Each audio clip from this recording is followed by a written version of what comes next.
Hello and welcome back to The Daily Grind with Jen. I'm your host, Jen Hernandez. We're all set and ready for our second episode.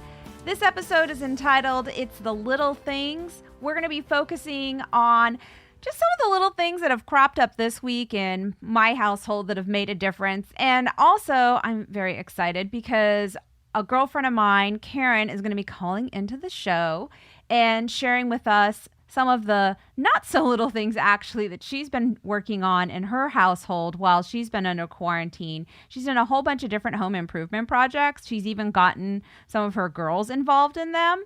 And I'm looking forward to hearing all that she has been able to accomplish and sharing that with you guys. I also wanted to give you a little update to keep you guys informed about what's been going on in the Hernandez household. So I know that in the first episode, I was a little upset about not being able to find my wheat flour. And I will have you all know, rest assured, it was a much better week for shopping for me. Not only was I massively victorious with the wheat flour, I feel like I deserve an extra gold star or something because I suppressed all of my hoarder tendencies that came flaring up in a very ugly way when I was in Safeway and actually found the wheat flour. And I didn't take all of the wheat flour. I did leave. I left some there for others. So I felt like I deserved a gold star. And all of a sudden in that moment, I kind of had a little bit more understanding for some of the other people when they were taking all these products, because I literally had to have this battle with myself in the store about not grabbing all of the wheat flour that they had in stock, because they had 4 5-pound bags. I did take 2 bags, but we go through it pretty quickly. But I did leave half of it there.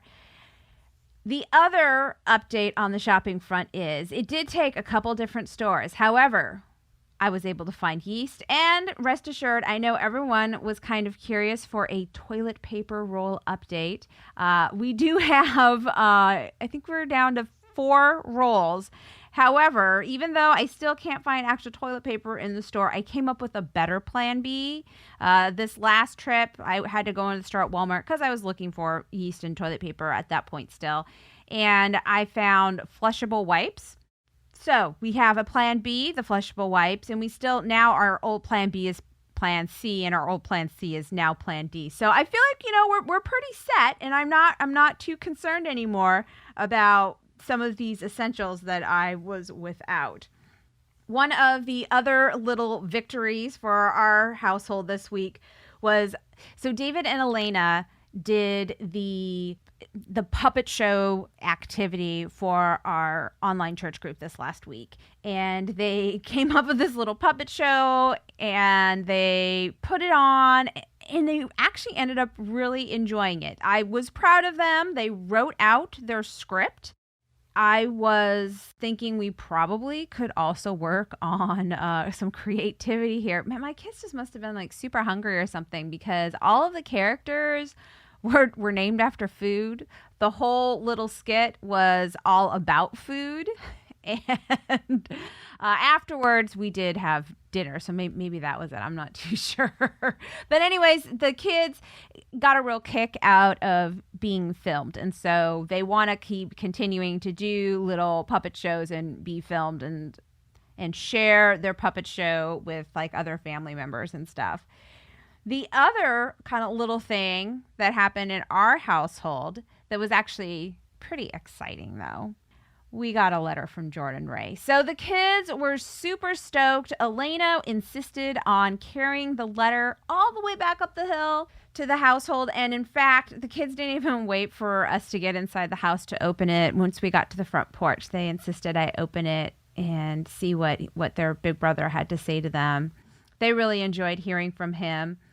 And the coolest thing I thought about Jordan's letter was, he did one letter to Mike and I, and then he did another letter to David and Elena. And on the back of the letter to David and Elena, he did a drawing, an outline of his handprint, which is something that David and Elena had done on at least 1 or 2 of their letters to Jordan.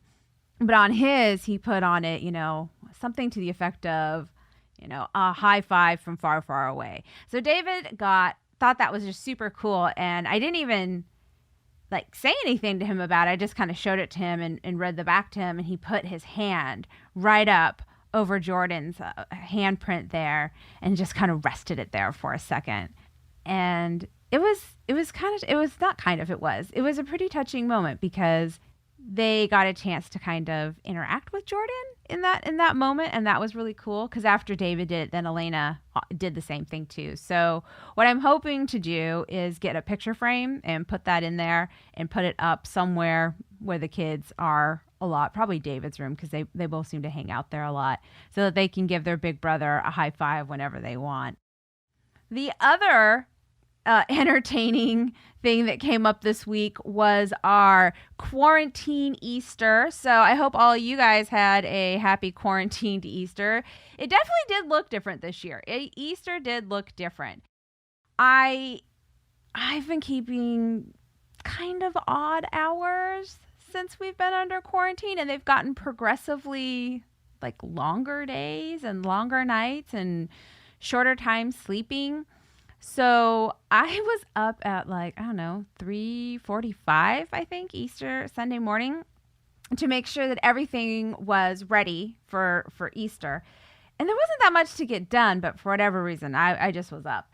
And I got everything prepped, everything ready, and then I tackled the love seat, the laundry love seat specifically in our household. So I don't know if you guys have this issue or not, but in our household, it seems like the one chore that just I cannot keep up with to save my life is the folding of the clothes. So my husband actually helps out a lot with the laundry. He'll wash clothes. He will throw them in the dryer. He's actually much better about that. I have a tendency to forget about the laundry. And so sometimes I have to wash it more than once because I have forgotten about it for a day or two in the washing machine. But he is much better about that. So, Mike helps out with it and, keeping us all in clean clothes. But we've just had this sofa that is, I consider it the laundry sofa. And the laundry just kind of lives there and it piles up there. And it's just ugly and depressing. It's just awful. But so my Easter present to me and the household, I guess, was I tackled that laundry couch. So by the time the kids woke up, that laundry was all folded and the laundry that could be put away was put away. So I did have some laundry that needed to go into David's room. That I had just kind of was sorted out on my bed so that the front room and the downstairs household looked nice and clean. So that was, it may seem like a small thing, but I still now in the morning, just walking out of the bedroom and seeing the downstairs. I'm just it's finally clean. Oh my gosh, not seeing that laundry has made a huge difference. It's great. I'm very pleased about that. But I digress. So anyways, our COVID-19 Easter. Yes. So we did things that were the same. The Easter Bunny must keep great protective gear because, he still made it to our house. There was still the same styled and size egg hunt for the kids, all contained within the house. So they were very excited about that. The other thing, or things that were kind of different though, is that normally Easter also is comprised of me forcing the kids to get dressed up because usually my kids are pretty casual when they go to church, and I make them dress up for Easter Sunday. Sometimes I make them dress up for Christmas, but I don't even try that. But Easter Sunday, I'm okay, let's attempt to look presentable here. So they did not have to get dressed up for Easter Sunday. They very much liked that. They were big fans of that.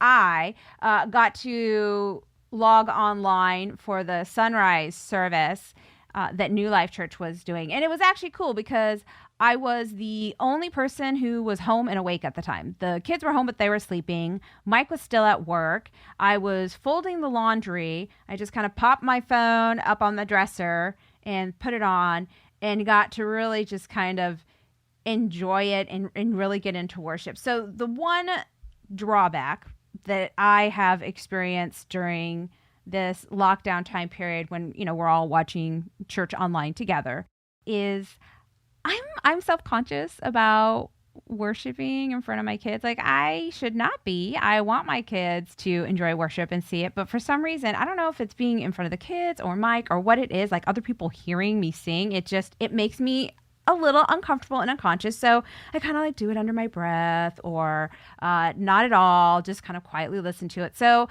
it was really fun for Easter Sunday. I didn't feel self-conscious and I was like throwing my hands up there, just getting into it and enjoying it. So that was kind of cool. The other thing that was cool or fun anyhow throughout the week was that our church, Sound Life Church, did egg deliveries. I did not know that they were doing this, so this was very unexpected. I didn't even hear anyone ring the doorbell or knock on the door, so I don't know if they did or not. But we had gotten an Amazon delivery earlier that day, so we go out, pick up our Amazon delivery, and lo and behold, there was a bag of stuffed eggs. My kids were so excited. So if anyone from Sound Life is listening, David and Elena loved the egg delivery. They knew it was exactly for them. They were super stoked about it. We did not, however, use those eggs for an egg hunt, which I know that was the intent, which thank you so much. However, David and Elena discussed it, and they decided that they wanted those eggs to be used as prizes for mommy school. So they went into the prize bin that I have, and they every day it's like, can we get a prize now? Can we get a prize? So they have been great bribing tools. It has definitely helped smooth over mommy school. So I thank you, Sound Life Church, for the bribery that I'm using with my children. I mean, candy is such a great motivator. I hadn't really appreciated what a motivator it was for my kids until we've been trapped together in the house for work and school. The other cool thing that we did, my aunt set up a Zoom Easter meeting for everyone in the family. We even got my grandparents on there, which I'm pretty sure my aunt is the one that kind of had to get them all set up with the tech and everything. But it worked, and it was great because we were all stuck in our homes. And even that, we were all kind of spread out. My uncle in California, him and his wife were able to join us. And he hasn't been up for Easter, in years. So my uncle is a pastor in California. So there are certain holidays that generally, we just don't get to spend with him. We'll celebrate it later on in the year when he can come. But it was so much fun to see him and my Aunt Darlene on Easter Sunday. So that was a lot of fun. It was neat watching my grandparents figure out the tech and, comment that they could see us all. Sometimes we saw most of my grandfather. We saw about a quarter of my grandmother. She didn't quite make it into the screen. So, they're still working on it. But I was impressed that they were able to log into the meeting. And that was impressive to me. My cousin, she was on there with her kids. My aunt and uncle that set up the call were on there. My mom made it. My dad, who's a truck driver, was...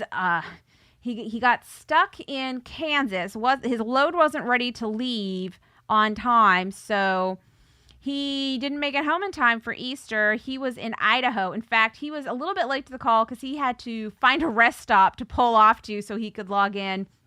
It was just really fun having the whole family on there. And it was also a little bit like Easter in our household too, because our household is run by a whole bunch of littles. My cousin has young kids. I have my son David is the oldest. He's 9. My brother has 3 girls, but all of our kids are really kind of close in age. And then my cousin Sarah has 2 kiddos. And so all of the Zoom calls, the stars of the calls, of course, were all of the babies. And it was entertaining watching how all of the kids reacted and interacted with the Zoom call and being able to see everyone. At one point my nieces were taking turns with it, but it was very fun when they would get on and realize, everybody's here. And so that was a lot of fun. If you haven't done a Zoom call with across the generations, it's highly entertaining, and I encourage you to try and do it.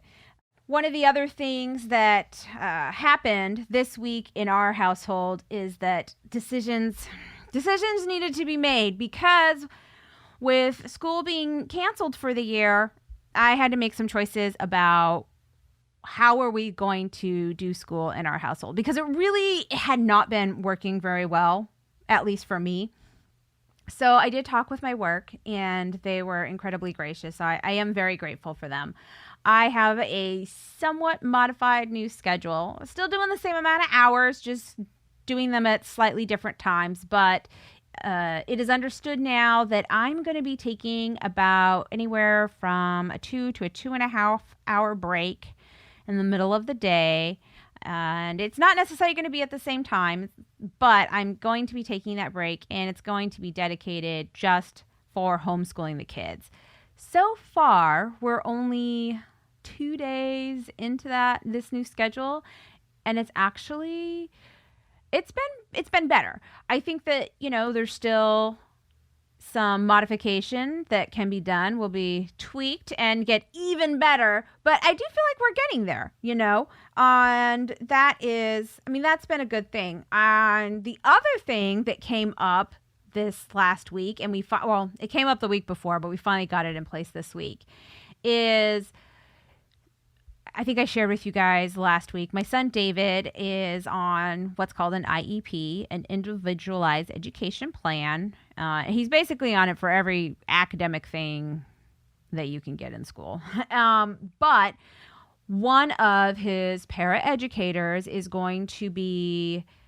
has set up a reoccurring Zoom meeting every Monday, Wednesday, and Friday for 20 minutes with David and me. That's part of the rules. Mom has to be there for the meeting also, to hopefully get working on things. So the first meeting was this last Monday.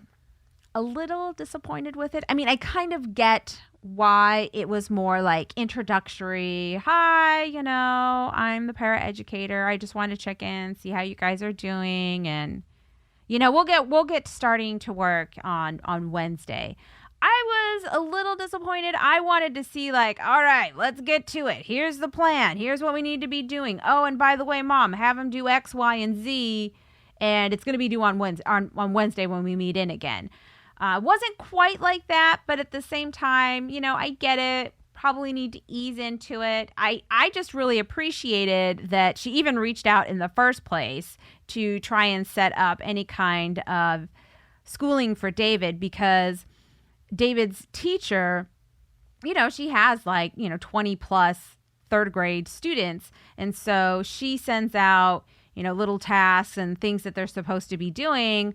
But it's all stuff that academically, I'm like, he's not here. I mean, he hasn't been doing any of this stuff. He doesn't do the in-classroom work with those students because he is in a different separate room. And she did check in with me this week saying, hey, has anyone checked in with you?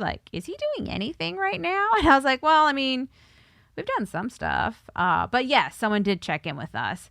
So I am pleased to see where this is going to go. I have high hopes. So I feel like some of the pieces, it may have taken a while, but they're starting to come together. The other thing was that my girlfriend Danielle, she heard last week's podcast and had emailed me a homeschool, specifically, it was a COVID-19 homeschooling schedule that she had found online as a possibility. And that actually is kind of what got me thinking of changing my work schedule, because I was like, yeah, this doesn't really work. I can't really do this unless I changed my hours. I could totally do this then. So that's what I did. So thanks, Danielle. I'm not exactly following the schedule, but I've modified it for us, but it definitely has helped get us motivated and headed in the right direction. That's for certain. But, everyone's been kind of spending their quarantine time differently. And we have been definitely on a roller coaster emotionally in that sense. There have been times when I just feel trapped in the house. I just want to get out and do something, and just feel kind of frustrated that I can't. There have been other times when I've kind of embraced doing nothing, and I feel like a lump on the log, and have recently decided that I need to stop being a lump on the log. So now I am making sure that when I get up in the morning, y'all may laugh at me for this, but when I get up in the morning, the first thing I do is I put on my lipstick. And depending on what I have for that day or how much time I have before I need to log in, I will, get up, get dressed, and then, go to it. If I don't have a ton of time, because maybe I'm cutting it kind of close to when it's login time, I at least put on my lipstick, and then I go and I work, and when I take my first break, then I'll go and get dressed for the day. But it actually has made a difference. Putting on my lipstick, throwing on some real clothes has actually helped get me motivated and moving more efficiently. So I am probably going to keep that. I'm not saying I'm going to ditch the PJs completely, but there's a time to get down to business, and this week has been kind of busy, and it's been helpful to be in the right headspace while I'm launching into it. I know that some people have done big projects within their home. My girlfriend Karen keeps posting on Facebook all of these different home improvement projects she's been doing. In fact, from looking at Facebook, it looks like she basically has 2 brand new bathrooms. And so we are going to be joined here in just a few seconds by my girlfriend Karen. She is also an attorney by trade, but is one of the most upbeat, positive people I know. She also is one of the most busy people I know. The woman does not know the meaning of the word rest. She's always got something going on. She's always working on something, doing something with self-improvement. And so I should not be surprised that she appears to be flourishing during this quarantine period. So we are being joined now by my very good friend, Karen, who is here to talk to us all about how she has handled being trapped in her house while working and with her children. So Karen, what have you been doing to stay sane in your household right now? Hi, Jen. Thanks for having me.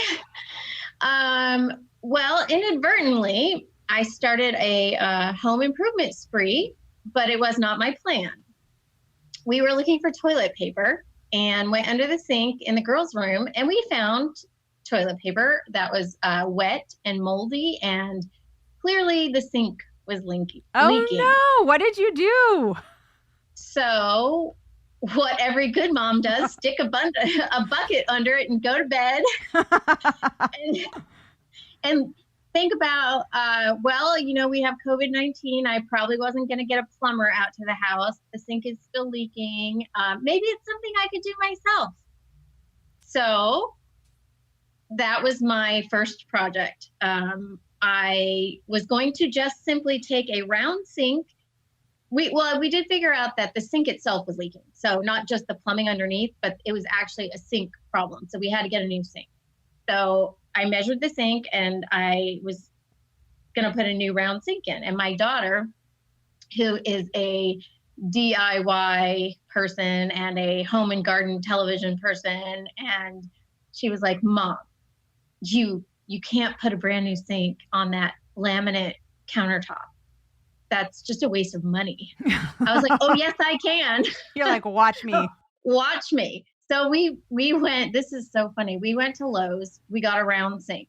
We came home, and in the car on the way home, it just hit me. I was like, I can't put this $200 sink or whatever, $189 sink on this laminate. So we had to measure the countertop. So we left the sink in the car and came in the house, measured the countertop, went back to Lowe's, got the sink built in with like the white ivory countertop, and then took the old sink back, bought the new sink, came home, and she said in the store, "That sink isn't going to work because it has a backsplash, and we need a backsplash and a side splash." And I was like, no, don't be ridiculous. This is the $109 sink. We're not getting, this is one we're getting. And we came home and we put the sink on the counter. First of all, I had to take the sledgehammer, which was my favorite part, to rip up the old counter. So we ripped up the old countertop with the sledgehammer and we set the new sink on. It looked terrible. Oh no. It had the backsplash but it was up against the wall. And I was like, well, we could tile the wall, but she's like, it won't match the back. And I was like, we need a third sink. This is one bathroom. We go back to Lowe's and we leave the sink in the car with the countertop. We go get the other sink that she said we should have got the very first time we went to Lowe's. We ended up getting that sink. We exchanged, went back to customer service, exchanged the old one, bring the new one home. And I don't know if we're still on the same day. I think this is 3 trips to Lowe's with masks and gloves on the same day. And then the fun began because it turns out that the old sink, which was cut into a wood countertop, was not centered. So the plumbing did not line up with our new sink. Oh, no. True story. Well, we drove back to Lowe's. Of course. Where they now know me by name. I'm sure they love you by name. And I know who works in the plumbing department. So we get to Lowe's. The guy was awesome. He explained exactly. I brought the old piece from underneath the sink. And I said, this is what I need to hook up to. It's 1/4 of an inch or an inch off. And I don't know what to do. And he explained it all. He was like, the new sink that you got with the new faucet, cut the drain pipe, put this piece in. It's the kind that has the ridges that you can squiggle. So it goes like down, left, right, down. So it looks like a Z or an S. And so we put that in and it worked. Yay! It worked. Yeah. So we couldn't then leave the paint the same color or not get new curtains and accessories and all that stuff. So we continued on with painting the ceiling, painting the walls. We still haven't finished the backsplash, but we got this cool glass backsplash that we're going to put on there. And of course, one of those trips to Lowe's, we decided the downstairs guest bathroom has the exact same sink as the girls' countertop, formica, same as the girls' bathroom did upstairs.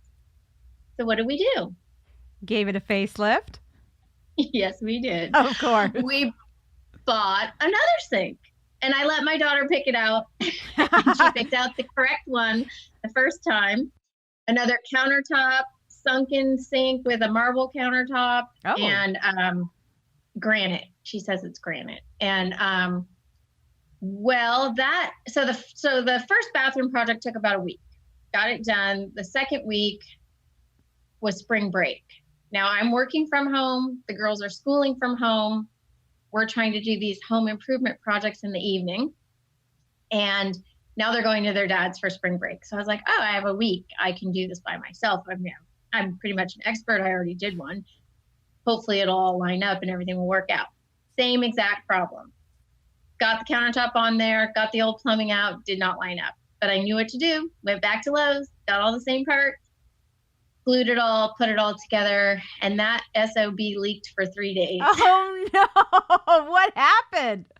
I do not have a plumber's wrench. Those are very necessary if you're going to do plumbing work. They're these big pipe fitting wrenches. And so my little hands and all the muscle I had, and I'm telling you, sweating and leaning against the cabinet and pushing with my feet against the wall to torque this. Yeah, still drip, drip. Like every 4 hours, drip. So I would go to bed, clean it up, put a piece of paper towel down. I'd come down in the morning. No, it's still dripping. Oh, no. So I tried to get a wrench on Amazon. That is not an essential item. So that was not coming anytime soon.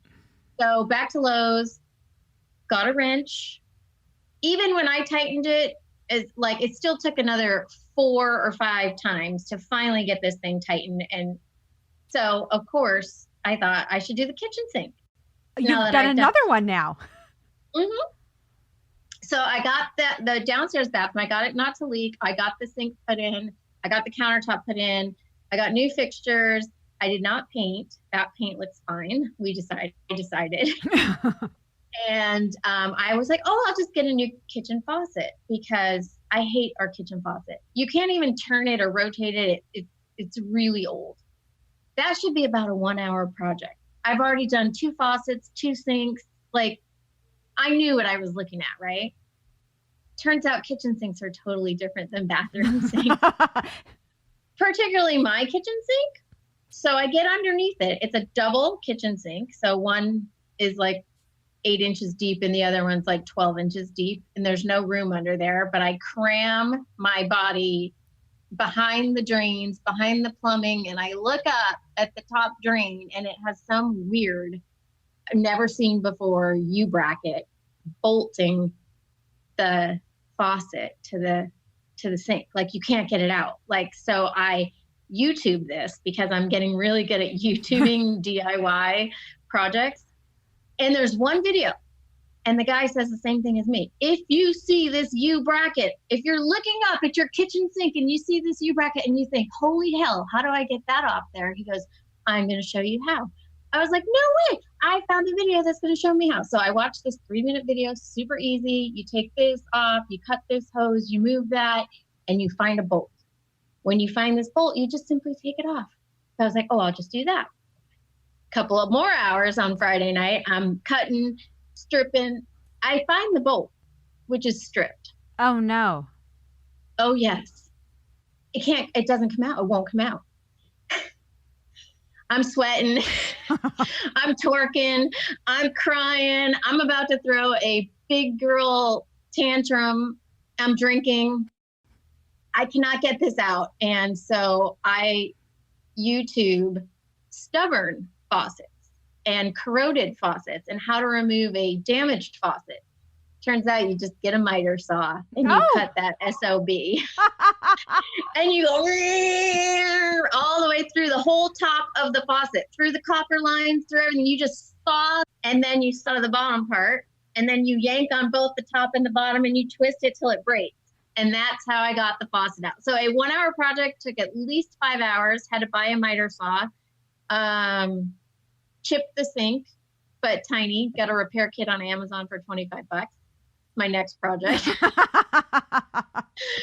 I also put a hole in the wall, putting the sink in by myself. The countertop, very heavy. So when I was putting that in the guest bathroom, it had trim that I had to get past on one side, and it's a wall-to-wall counter, so that 1 inch of trim was problematic. So I had to lift one end of the countertop up by myself and then set it back down in the old cabinet, which I broke, and put a hole in the wall. But being a do-it-yourself expert now, I repaired those as well.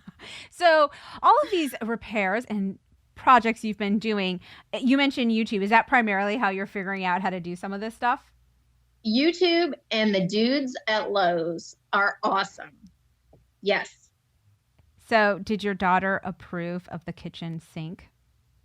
Well, if the kitchen sink is the same for sure, but we all love the new faucet. The new faucet has, yeah, I know. You'd think it was a sink. It took 5 hours, but it has the spray. You know, the kind that you see at restaurants that you pull down, and it has the spray and the pause button and all the different. Yeah, it's very fancy. Nice. So we love the new kitchen faucet. And now we keep our bathroom doors open. We used to close them because it's kind of ugly. And now every time I go by the bathroom, I flip the light on, I stand there and I look, show it off. A moment.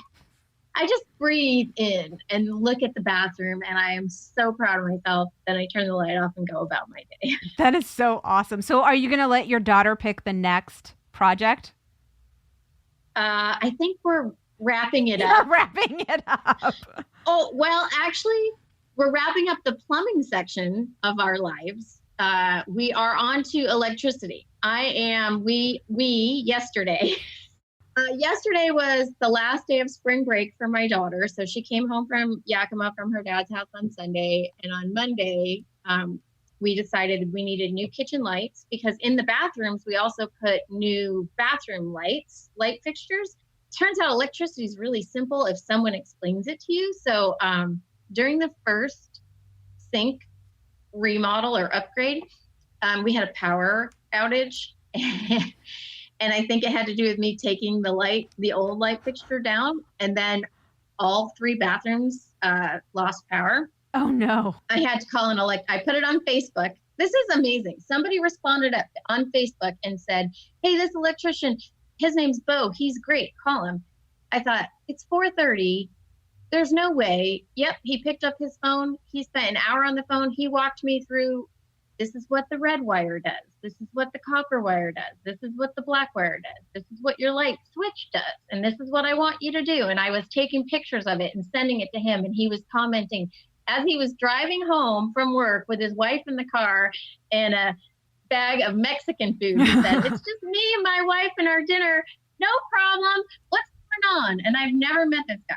And the whole entire 45 to 1 hour minute drive home, he walked me through my electrical issues. Now I get electricity, I understand it. It's easy. So I'm going to do the kitchen lights because they are really old. They're the tube lights that come down like you might have seen in the 80s over your desk with they slide, but ours don't even slide anymore. And they're white canisters that come down off the ceiling. They're horrible. So we got new light fixtures for the kitchen. That's our next project. Nice. Very exciting. Well, Karen, thank you so much for joining us today. And I hope you've inspired a couple others to get working on some of their home improvement projects. I'd like to tell you that you've inspired me to do some home improvement projects, but I'm kind of a disaster with them.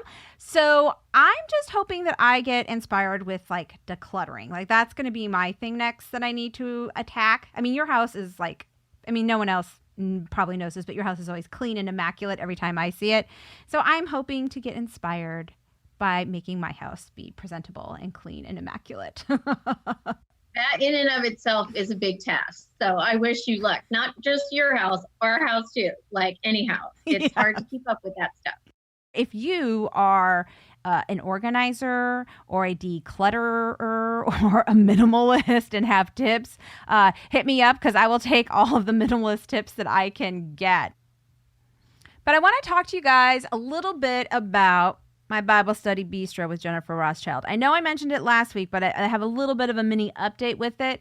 So if you are looking for a Bible study in May, it's my understanding that she is going to be keeping the same somewhat styled format and is going to be doing missing pieces. Now, that's a Bible study that she has previously done before. You can get the videos. See, this is what I'm not entirely certain. If she is having the videos available on Bible Study Bistro or if they're going to be on her website, but I have been told that the videos are going to be accessible in some fashion. They're going to be free, but that if you want the ebook for the Bible study, that and the book, I have the paper book because I did this Bible study several years ago, and I did enjoy it. I liked it. I thought it was a good Bible study. But if you wanted it in an ebook format, you can get it for $5 right now on Lifeway.com. And that is at least going to be through April 15th. I don't know if they're going to be extending it, but it's a really affordable way if you want all of the extra in-between work to do. You can still do the Bible study and watch the videos for free. Lifeway.com actually has a number of different Bible studies where they're going to be offering the videos for free so that you can still continue to meet or virtually and have a Bible study. They're doing certain ebooks for only $5 right now. Other ones are going to be the same standard price. Or if you're just a paper gal and you like having a paper Bible study book, most of the books are around $15. And you can either get them on Lifeway.com or even Amazon. You can get a lot of them on Amazon as well. I do want to take a moment and just be a little real with you guys. I have a friend from college, and we don't really communicate other than, we like each other's posts on Facebook these days. We've kind of grown apart in that sense. But this is someone who at one point in time was a part of my daily life and was important to me. She currently lives in New York, and I've been following her Facebook and her Twitter feeds because I don't know how to not at this point. It's just kind of really struck my heart. For the most part, every day she's been putting up a post or a tweet, and it is a picture of a very large cardboard cutout that she has posted up in her window facing like the street. And it's written with just black Sharpie, and it has on it the date and the number of New Yorkers reported dead from COVID-19.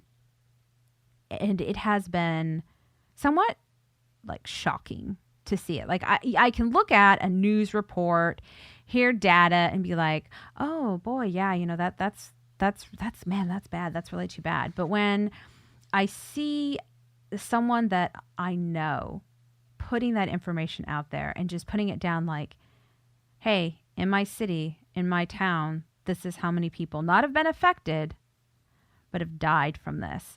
And she started it because she was very frustrated that people where she lived did not appear to be taking this seriously. We're not social distancing. And she was like, oh, I'm not having that. She was definitely trying to be cautious and careful and was just frustrated by the fact that because others were not being careful, it was putting even more people at risk.